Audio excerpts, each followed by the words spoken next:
ঝড় বৃষ্টি হতে পারে যেসব জায়গায়, চলুন জেনে নেওয়া যাক বিস্তারিত। দেশের 2 অঞ্চলের উপর দিয়ে সর্বোচ্চ 60 কিলোমিটার বেগে ঝড় ও বজ্রসহ বৃষ্টি হতে পারে বলে জানিয়েছে আবহাওয়া অধিদপ্তর। মঙ্গলবার দুপুর 1টা পর্যন্ত দেশের অভ্যন্তরীণ নদীবন্দরগুলোর জন্য দেওয়া এক সতর্কবার্তায় একথা জানানো হয়েছে।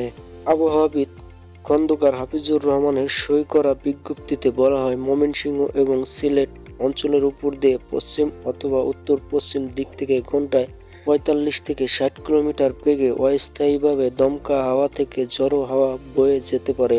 সেই সঙ্গে বৃষ্টি অথবা বজ্রসহ বৃষ্টি হতে পারে। তাই এসব এলাকার নদীবন্দরগুলোকে 1 নম্বর সতর্ক সংকেত দেখাতে বলা হয়েছে। এদিকে সবশেষ 72 ঘন্টার পূর্বাভাসে বলা হয়েছে, লঘুচাপের বর্ধিত অংশ পশ্চিমবঙ্গ ও তৎসংলগ্ন এলাকা পর্যন্ত বিস্তৃত রয়েছে।